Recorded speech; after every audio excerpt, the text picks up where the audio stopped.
There are only three systems that separate landlords who can scale beyond one to two properties and the ones that don't. And it really doesn't matter your strategy, whether you're running long term rentals, short term rentals, or mid-term rentals. These systems are non negotiable. I'm going to break down all three in the next 10 minutes and break down what it looks like across all different strategies. Welcome back to another episode of Wealth Within Reach. I'm Erica Brown, and I help landlords scale through real estate to help them get their time back. If you are not subscribed and you're listening on YouTube, go ahead and subscribe now because I give the juicy stuff on a weekly basis and I don't want you to miss. So hit subscribe. All right, so let's jump into it. I talk to landlords all across the United States every single day. And a lot of you guys are stuck at just owning one or two properties. You want to buy more properties, you want to scale, you've seen the benefits of investing in real estate and you want to do it more, but you just can't figure out how. One, you're stuck in the day-to-day doing everything by yourself. You are manually tracking everything. You're dealing with contractors. They burning y'all with all the craziness they're bringing. You're managing everything yourself. You're trying to figure out lease renewals, midterm rentals, all the things. It's a lot. And you want to scale and buy more properties, but you don't want to have to spend all your money doing it. And here's the thing with every new property adds new chaos. So some of y'all kind of low key afraid. You afraid to add another property to the already crazy madness of what you got going on with your current ones. At this phase, you are working harder, not smarter. And that's my job is to help you stop doing that. Help you to be able to get your time back so that you have more time for your family, for freedom, and to be able to continue to scale. That's what I do. It's not a coincidence, again, that you're out there, you have a couple properties, but you just can't like figure out how to scale. And the key to scaling is systems. Systems, systems, systems. If you don't have these three systems, you're not running a business. What you're doing is you're running yourself ragged. Are you a landlord and you own one or two properties and you've seen some of the benefits of investing in real estate and you want to buy more properties, but you can't figure out how to buy more without draining your savings? Or maybe you own a couple of properties and you're constantly thinking about what systems do I need to have? Am I missing something? Is there something I should be doing differently? How do I get more of my time back so this actually helps me instead of taking from me? If you can relate to that, I've absolutely been there. My name is Erica Brown. I've been investing in real estate over 10 years. I run a portfolio worth over 5 million. I invest in short-term, mid-term, long-term, multifamily plus, and I help equip other landlords to learn how to create systems, learn how to buy more properties and scale without draining your energy, your time, or your pockets. Okay. And I'm hosting a webinar, the biggest roadblocks that landlords miss and how to overcome them coming up. And I want you to be there. It's absolutely free. I'm going to be breaking down the reasons why landlords are stuck at one or two properties and exactly what you need to do in order to find your next deal. All right. So go to the link below, join me. It's absolutely free, and I will meet you there. Number one, the first system, you need a leasing system. Regardless of your rental strategy, whether you do short term, long term, mid-term, you need a process for people to be able to find you and pay you money to use your property. Okay. There needs to be a system. You need a process from going from vacancy to sign lease or confirm booking. That's what having a leasing system actually is. Here's what most people are doing. You're posting on places like Craigslist, Facebook Marketplace, maybe Zillow. You are doing one showing at a time. If you're doing short-term rentals, you're blocking off your calendars across all platforms and you're responding to each individual inquiry on your own. You're missing inquiries because you're busy and you're doing other things. If you are looking to do midterm rentals, you post it on Furnish Finders and hope and pray that somebody reaches out to you. And that's it. Here's what a true leasing system actually looks like.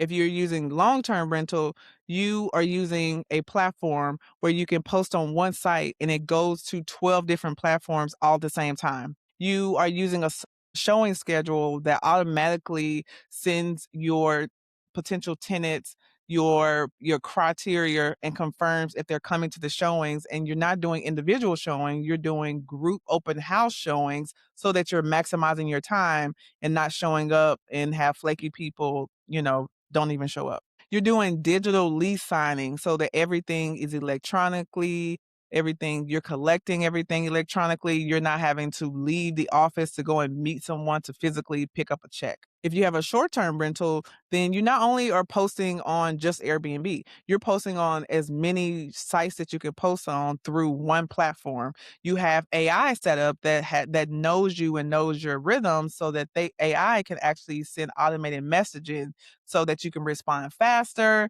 and you can still be able to screen the guests appropriately. You also have dynamic pricing where it's linked to your platform that's keeping up with what's happening in the area. So your pricing is based off of demand and is not what you think it should be priced at. If you have a midterm rental, then you're not just listed on just Furnish Finder. You're listed on as many sites as possible, whether it's Airbnb, whether it's corporate rental sites. Your listing is listed everywhere. So you're getting the maximum amount of exposures and you're getting multiple inquiries reaching out to you on a consistent basis. You have a solid application process and the verification process so that when you actually have someone who is interested, you know exactly where to go, what to confirm, what to request from them so that you can move fast. For our properties, we have all the above. We have short term, midterm, long term, all the above. And so because we have systems, we're able to manage multiple different type of strategies within one portfolio because we have a solid leasing system for all of it. All right, let's talk about system number 2, your maintenance and operating system. Why do we need this? How properties are getting serviced, cleaned, and maintained is a huge, huge, huge deal. How many of you guys have stayed in an Airbnb, something goes down, something's broken, something's not working properly, you reach out to the host and it's crickets. What does that do? That impacts your rating. It's huge. Having a system for maintenance and how things are going to be handled is huge.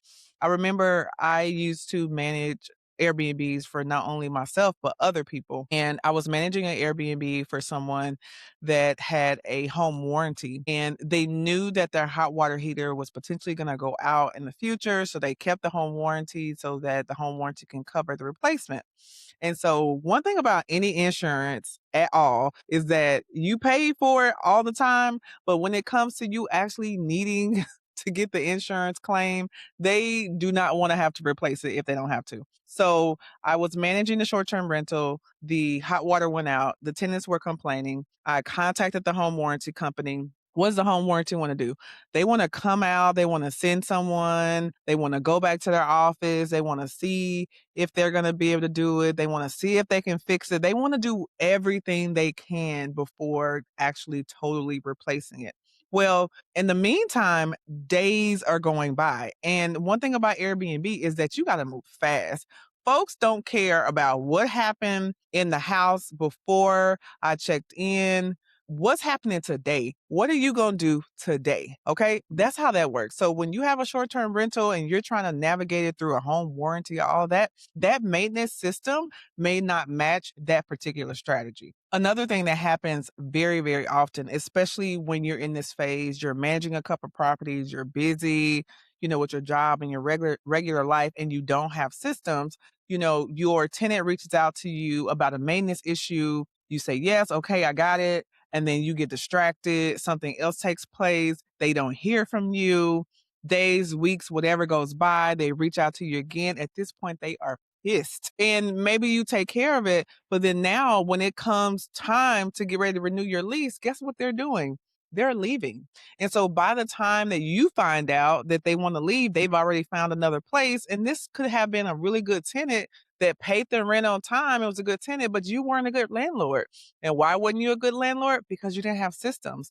These types of things is what cost you. I was talking to someone recently and they were hesitant about hiring a mentor to help them because they felt like, I'm on YouTube University. I can just learn everything. I can figure it out. And one of the biggest jobs that I have with my clients is not only am I showing you the blueprint and giving you my resources so that you don't have to start from scratch, but I'm also like checking in on you. I'm helping to hold you accountable to do what you said you were going to do. If you said that you were going to, create this maintenance system and you were going to, do the property management platform or whatever, you tell me that's what you're going to do. I'm going to check in with you in 30 days and be like, did you do it? Right. So that's a part of that process. And so what happens is was talking to someone and they've been relying on YouTube University, but because they didn't have the community, because they didn't have the accountability, because they didn't create the systems, what they could have paid to hire me to help them,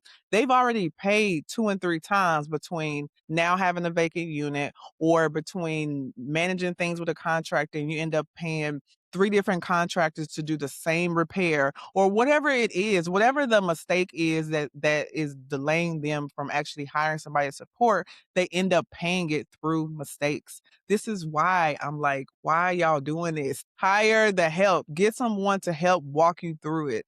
YouTube is amazing to expose you to what's possible, but it's not enough to actually get into the weeds of how to create your business. You have to make the investment, all right? And so many people, because they don't have a maintenance system, they are losing out on future bookings or they are constantly having to have a tenant turnover because you don't have a maintenance problem, which ends up contributing to a customer service issue. I recently just wrapped up a cohort called the Landlord Accelerator, where I work with landlords closely live for an entire month where we're hopping on a call and I'm walking them through live week by week, helping them to be able to create a real estate business, help them find their next deal, help them finance, help them think through all these different options, help them build systems. And one of the things that as I was we walking through, the different systems that every landlord needs in their business, I was explaining to them how when one system is off, from leasing to rent collection to maintenance, if one part is off, it messes up the whole thing. And so it just shares about the importance. If you want to grow beyond 1 or 2 properties, you have to create a system. You have to figure this out.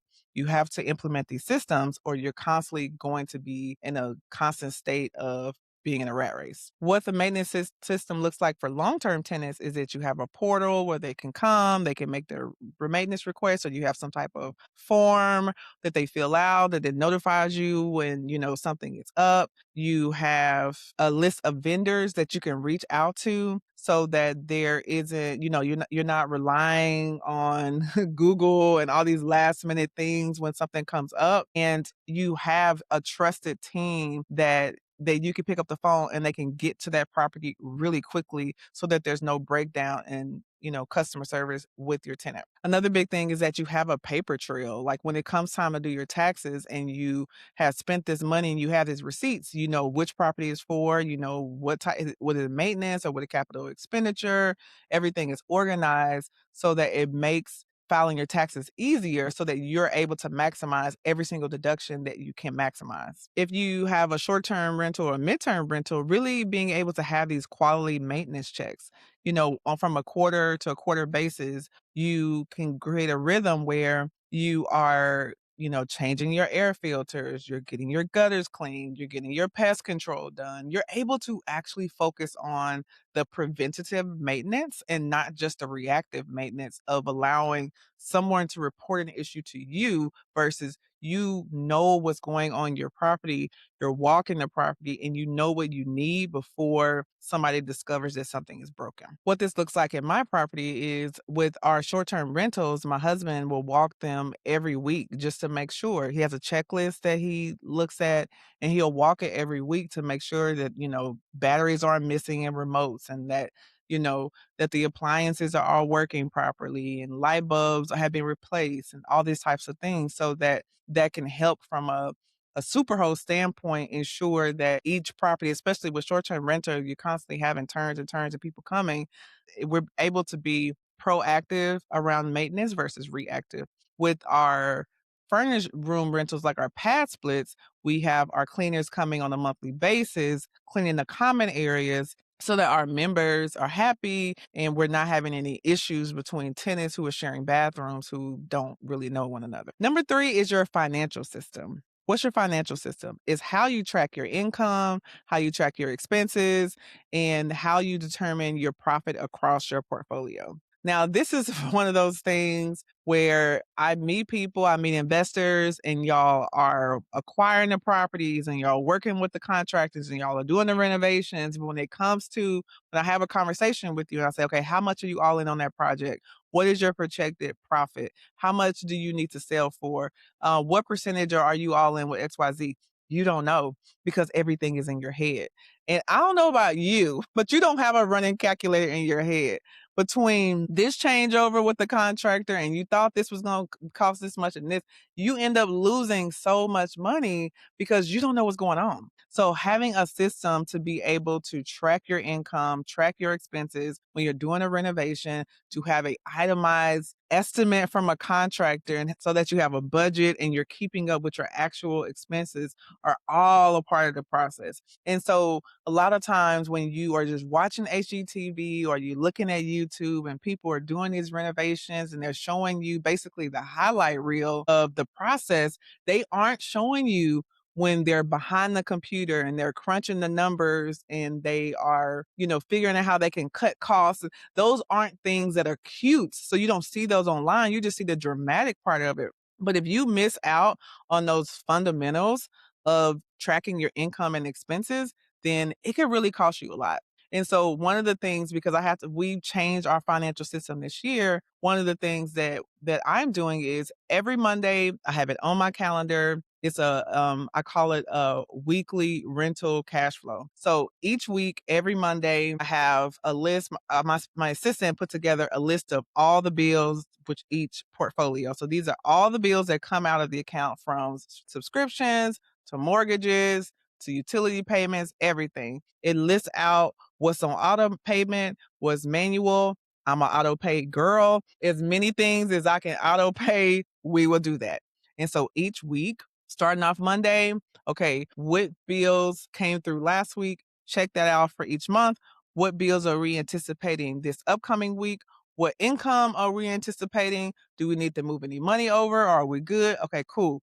And then each month, my bookkeeper sends me the profit and loss statement, the profit and loss spreadsheet, which allows me to see, okay, what was the total income for the month? What were the total expenses? Was there any expenses that were higher than normal? Because I'm seeing it at a 12-month at a glance. I can easily see, okay, water bill is normally like $100, but for some reason last month it was $300. Let me look into that to see if there's more I need to look into. Okay, last month we made $7,000 in Airbnb for Airbnb, and that gave us on average our cleaning is around $1,200. But why was the cleaning only $800 even though our income was $7,000? Let me look into that. Maybe is there a way that we can continue to do this? And so you are taking that data on a monthly basis, not just during tax time, on a monthly basis. So you making those adjustments as you need to, as you keep going. That is how you run a profitable business. So I'm doing that on a weekly basis. So I'm catching things as they go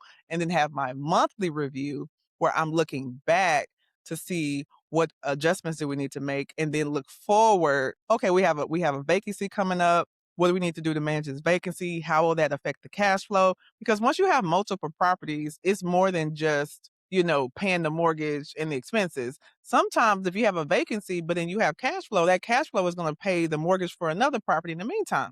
So it's just important that you have a process around how to keep track of all that. And the good thing is, once your books are up to date and you have a system, it shouldn't take but 15 minutes. It should be really easy to get in there, check it off, review it, make the decision, make adjustments, go from there. It shouldn't take a lot of your time.